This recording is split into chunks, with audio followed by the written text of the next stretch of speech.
All right, so we are here to watch Kurzgesagt, the best of the best. All right. The universe looks like a vast, empty ocean sprinkled with rare islands of galaxies. But this is an illusion. Just a small fraction of all atoms are found in galaxies, while the rest is thought to be drifting in between, in the intergalactic medium. Like the roots of some massive tree, gas spreads out from each galaxy, gravity funneling fresh mass into this dense cosmic forest. Here in the intergalactic medium are the raw materials of creation. Whoa. Hydrogen and helium, woven into sheets and filaments that flow into galaxies where they eventually create stars. But if Okay, this is just threw a lot at you. So that's, I feel like I got to process a lot, but we look closely, we see who's actually in charge. Quasars, the single most powerful objects in existence. As small as a grain of sand compared to the Amazon River, they reside in the centers of some galaxies, shining with the power of 1 trillion stars, blasting out huge jets of matter, completely reshaping the cosmos around them. They're so powerful that they can kill a galaxy. What are they, and how do they mold the structure of the universe at their whim? Okay, whoa. So basically, they just threw a huge amount at us, and now they're trying to get us to get interested in the question. And quasars, I've heard so much about quasars, but I actually don't know really anything. So I am excited. The Barista Touch Impress is our first ever assisted espresso machine, featuring step-by-step barista guide. Everywhere you look, weird things in the sky. In the 1950s, astronomers noticed mysterious loud radio waves coming from spots all over the sky. They were named quasi-stellar radio sources, or quasars, because they were dots like stars, but were seen in radio waves rather than visible light. Everything about them was strange. Some flickered, others emitted high-energy X-rays in addition to radio waves, but all seemed to be tiny. They all moved extremely fast, as much as over 30% the speed of light.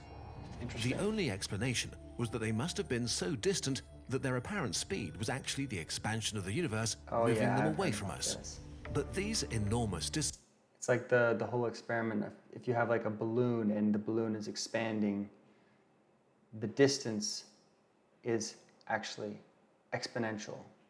It's not linear. So things can move faster than light because of that expansion. Distances meant that quasars couldn't just be stars, but the active cores of galaxies billions of light years away. And it gets crazier. To appear so bright and loud, given these vast distances, they are thousands of times brighter than the entire Milky Way. Monsters exploding and screaming into the void with a violence not thought possible before. Scary, but beautiful. As we mapped the sky, we discovered over 1 million quasars, and they all seem to be very far away. Looking into space far away means very long ago, because light takes so long to reach us.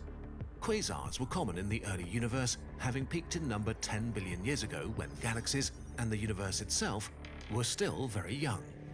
Let's go back in time just 3 billion years after the Big Bang and see what was going on back then. Just 3 billion. The incredible power of quasars. How could an early baby galaxy be so incredibly bright and violent? All that light and radiation couldn't be stars, as there weren't nearly enough of them. And since galaxies tend to grow with time by merging, the starlight from small galaxies shouldn't be far brighter than any galaxy today. There's only one way to generate the vast amounts of energy a quasar shines with: feeding supermassive black holes. We still don't know how exactly they formed, but it seems that every galaxy has one in their center. But how can the brightest things in the universe be black holes which trap anything and everything that crosses their event horizon? Well, the light of a quasar is not coming from inside these black holes. Rather, it comes from the space around them, a massive orbiting disk of gas called an accretion disk.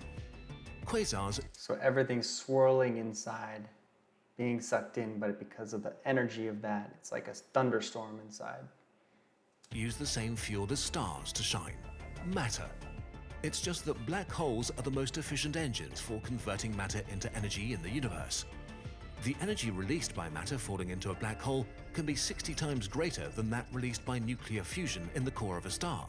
But There are some really interesting ideas on how to utilize black holes to actually generate energy.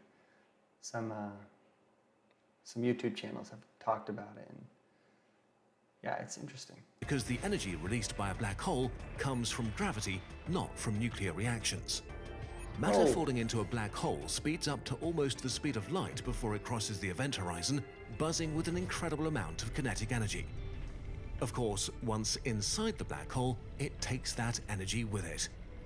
You only get to witness this energy if you drop your matter in the right way, fall straight down, and the outside universe gets nothing. So people have talked about how like you could throw something into a black hole and that energy, like it would just suck it forever. It would pull it in forever, and you could just keep doing that, and then it would generate electricity or generate energy for us. But this is, these are far in the future sci-fi concepts. But when you have a lot of matter, it spirals in incredibly fast towards the event horizon, forming a disk. Collisions between particles and friction heat it up to hundreds of thousands of degrees. In a space not much bigger than our solar system, the core of a galaxy can release many times more energy than all its stars combined. This is what a quasar is. A supermassive black hole having a feast. And these black holes eat a lot. Typical quasars consume 1 to 100 Earth masses of gas per minute. Wow. 10 billion years ago, the universe was about a third of its current size, so the intergalactic medium was much less spread out, meaning the filaments of gas around quasars could feed them a banquet, making them vomit insane amounts of light and radiation. The brightest quasars power jets, tangling the magnetic field of the matter around them into a narrow cone. Like a particle accelerator, they launch enormous beams of matter out, plowing through the circumgalactic medium, forming plumes of matter that grow to hundreds of thousands of light years in size. It's almost unfathomable in scale. A tiny spot in a galaxy carving out patches of the universe hundreds of thousands of light years long. But quasars can't eat for long, maybe a few million years, because their feast ultimately kills their galaxy. This is OutSystems, Yeah, so the most complete full-stack application what development happens- platform for professional developers. Quickly create mobile and web applications. How quasars So what happens, like how does a black hole stop? I mean, does it just run out of food and then it just withers away? I mean, like black holes are always there. There's a whole bunch of them in the middle of the galaxies, but I'm still confused on kill galaxies. Okay, maybe killing is a bit of an exaggeration. A galaxy is still there after its quasar turns off, but it will never be the same again. Quasars, being among the hottest and brightest things in the universe, break their galaxies by heating them up too much and stopping star formation. Stars are gas that collapsed in on itself and then got really hot. But in a cloud of gas that's already hot, atoms are moving quickly. When they collide, they hit hard, exerting pressure that resists gravity's squeeze. So hot gas cannot form stars. Instead, the best gas for forming stars is already cold and won't put up a fight when it's time to collapse into a star. On top of that, quasars push gas out of their galaxies. Not only does this starve the That quasar, is but its galaxy loses the raw so materials for new stars. As sad as this sounds, it might be a good thing for life. The alternative can be far more dangerous: too many stars.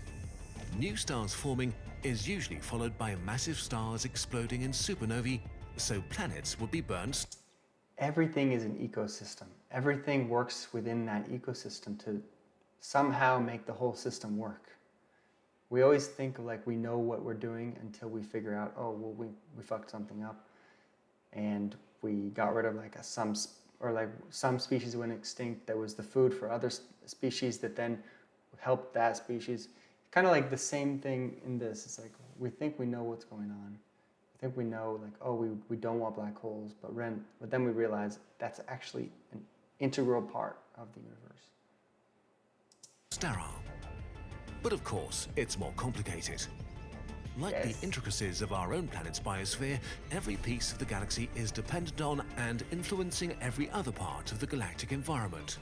While hot things like quasars and supernovae tend to push gas out of the galaxy, shockwaves and quasar jets can also compress gas, making new stars at least for a short time. But in general, we can say that without things becoming a bit more chill, we would not exist today. Which brings us to our final question. Did the Milky Way have a quasar in the past? It's unclear if every galaxy went through a quasar phase, but understanding distant quasars may provide clues to the history of the Milky Way. Galaxies don't do a good job of preserving their history. Like sand on a beach, the endless churning mixes away the clues to their past. It's possible the Milky Way was once a quasar, which may have allowed our supermassive black hole Sagittarius A star to have grown to 4 million times the mass of the Sun. And as dormant as it is now, Sagittarius A star could turn into a quasar in the future. In a few billion years, the Milky Way will merge with Andromeda. We've seen over 100 double quasars in galaxies smashing together, where fresh gas is provided for the central black holes. But it won't last for long. When galaxies merge, so do their supermassive black holes, sinking into the center of their new galaxy, kicking up dust and stars in every direction. We don't know whether this will happen, but it would truly be an incredible sight. Maybe some beings in the far future are going to witness it and be in awe of what they see. That's pretty cool. But you don't have to wait that long. There are already plenty of fascinating things to explore right here on this planet, right now, if you have the knowledge to understand them. To help you with that, we've created a series of lessons to take your scientific knowledge to the next level. Made in collaboration with our friends at Brilliant.org, these lessons give you a that's deeper cool. understanding of the topics from our They work with Brilliant. That's pretty cool. So, I guess like I don't know what to say about that. That's kind of it was just like a huge bomb of information, and I don't even know where to begin. So, wow. Bye bye. Keep your curiosity alive.